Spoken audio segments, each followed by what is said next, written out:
Imagine being welcomed into a house built of ice. Outside, there is nothing but endless white. The freezing wind cuts your face like a blade. And suddenly, the host smiles and introduces his wife to you. Not as an ordinary woman, but as part of an ancient custom, a tradition that sounds unbelievable to us, but for the Eskimos it was a symbol of trust and survival. This is the Arctic, a place where temperatures can drop to -50, where darkness can last for 6 endless months, and where even the smallest mistake could mean death. The Inuit, often called Eskimos, have survived here for centuries. They hunt whales and seals, fish through the frozen seas, and use every part of nature.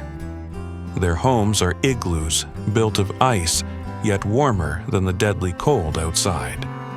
Here, survival is an art, and every mistake is fatal. In this frozen land, women are the pillars of life. They are the guardians of fire, the only line between life and death.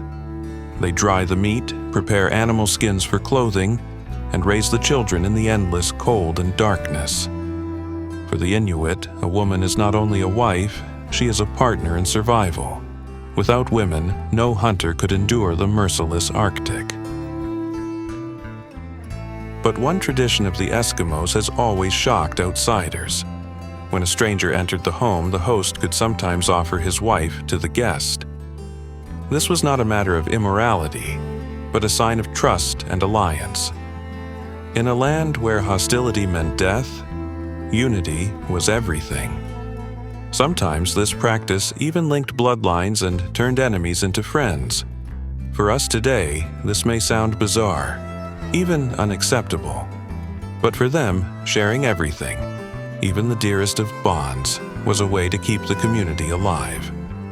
Early European explorers who witnessed this custom were astonished, unable to understand that in the Arctic, survival rewrites the rules of society. Inuit children grow up surrounded by ice and snow. From the very beginning, they are taught the skills of survival. Mothers are their first teachers, showing them how to sew clothing, how to keep the fire alive, and how to remember the stories of their ancestors. Their games are not ordinary games. They are lessons in survival, throwing spears, running across the ice, and building small igloos. Childhood here is not a time of innocence, but preparation for an endless winter.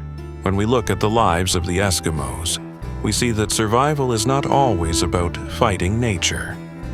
Sometimes survival means sharing everything: food, shelter, and even those we love most. A tradition that may shock us today, but for them, it was the key to life in a land of death. The Inuit still live in parts of the Arctic. The coldest place on Earth remains the home of the warmest traditions. Traditions that blur the lines between love, survival, and hospitality. And for us, one question lingers. If we were trapped in a land where everything threatens death, how far would we go to share our lives in order to survive?